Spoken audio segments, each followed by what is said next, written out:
না মা, আমাদেরকে তো লিখছে না। কিন্তু পত্র কাকে লিখছে? আমাদের জন্যই লিখছে রাধা, আর কারোর জন্য না। আমি জানতে চাই।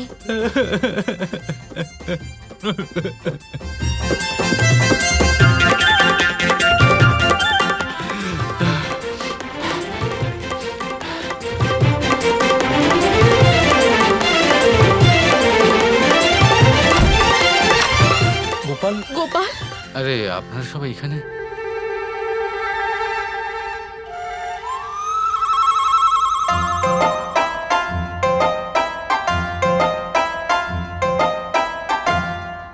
কৃষ্ণ, তুমি কাঁদছিলে কেন? আমি কোথায় কাঁদছিলাম? আর এত আবেগপ্রবণ হয়ে কাকে পত্র লিখছিলে? কিরে গোপাল, কি লিখছিলি এই পত্রে?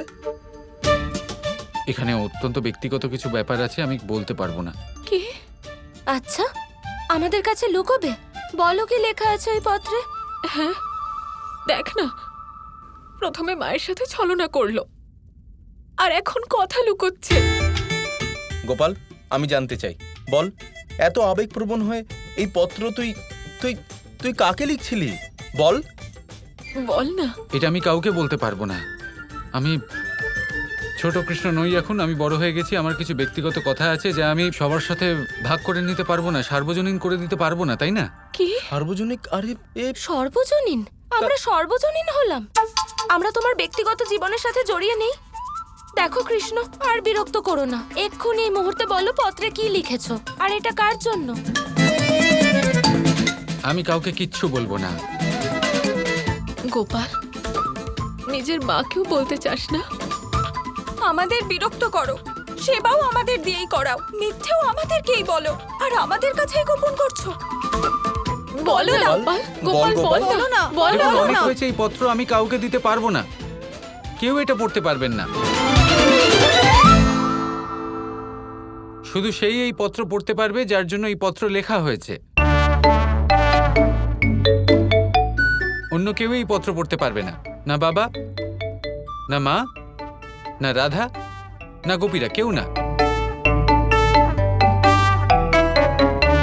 খুব জেদি হয়েছো, কিন্তু এটা জেনে রাখো যে রাধা তোমার থেকে বেশি জেদি। হ্যাঁ ঠিক আছে, জেদ দেখাও, কিন্তু এই পত্র তুমি পাবে না। রাধা, রাধা, ওই পত্র না পড়ে ওকে ফেরত দিবি না?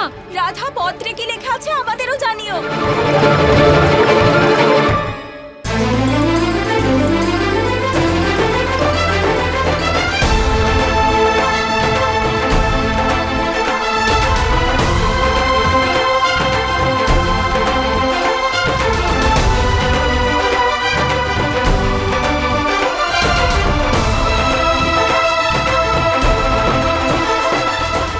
রাধা, তাড়াতাড়ি পালাও, ধরা পড়ো না। রাধা, দৌড়ো।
পত্র দাও।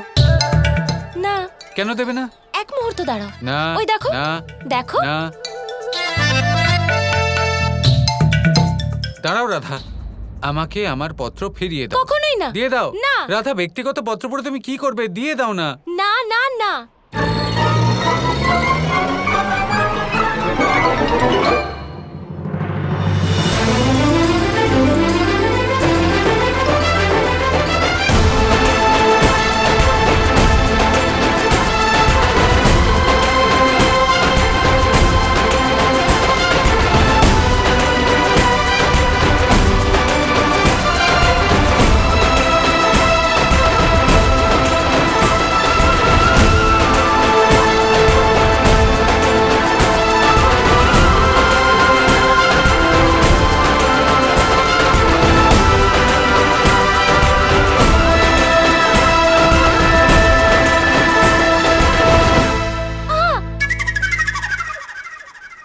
লেগেছে?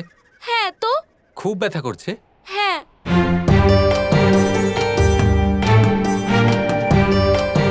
এ কি হয়ে গেল? গোপাল তো রাধাকে এক নিমেষেই ধরে ফেললো। এবার তো কখনো জানতেই পারবো না যে এই পত্রে কি লেখা আছে। ঠিক আছে, এবার আমি তোমার গায়ে হাতও দেবো না, তোমাকে ছোঁবও না। তুমি নিজে আমাকে এই পত্র দিয়ে দাও। কখনোই না। আমি তোমাকে কোথাও যেতে দেব না। পত্র দাও।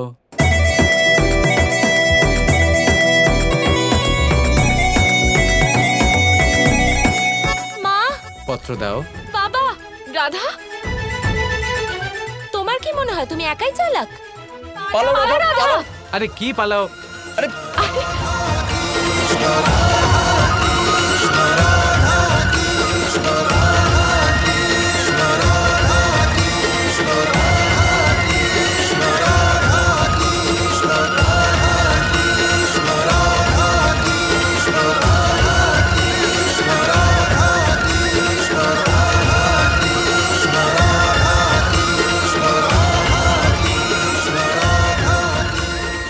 রাধা, পালিয়ে তুমি অবশ্যই গেলে, কিন্তু আমার থেকে বেশিক্ষণ লুকোতে পারবে না।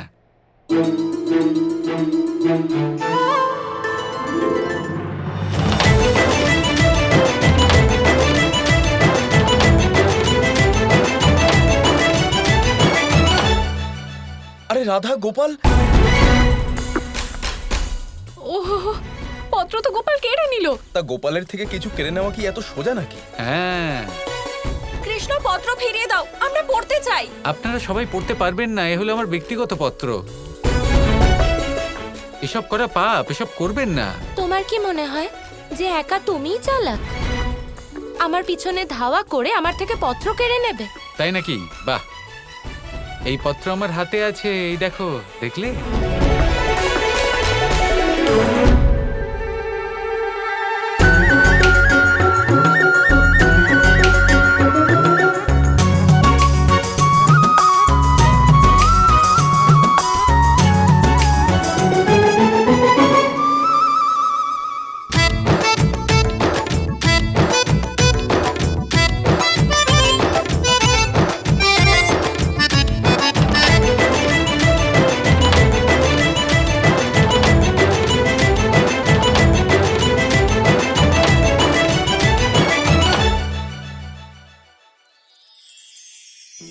আপনি কখনো কোনো পাথরের বুক চিরে বয়ে চলা কোনো নদী দেখেছেন?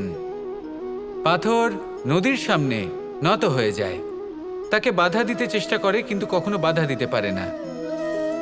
এই নদী হলো ততটাই শক্তিশালী, কিন্তু এর আরম্ভ কোথা থেকে হয়? দূরে কোথাও কোনো পর্বতের চূড়াতে এক বিন্দু জল ঝরে পড়ে আর তার সাথে হিম গলিয়ে দেয়। তারপর জলের শক্তি বৃদ্ধি পায়, তারপর অনেক বিপদের সম্মুখীন হয় আর অনেক ধরনের বাধা সে অতিক্রম করে। তার শক্তির এতটাই বৃদ্ধি হয় যে তাকে বাধা দেওয়া একেবারেই অসম্ভব ব্যাপার হয়ে যায়। দেখুন, নদী তো মহান বটেই, কিন্তু তাকে মহান করে তুলেছে কে?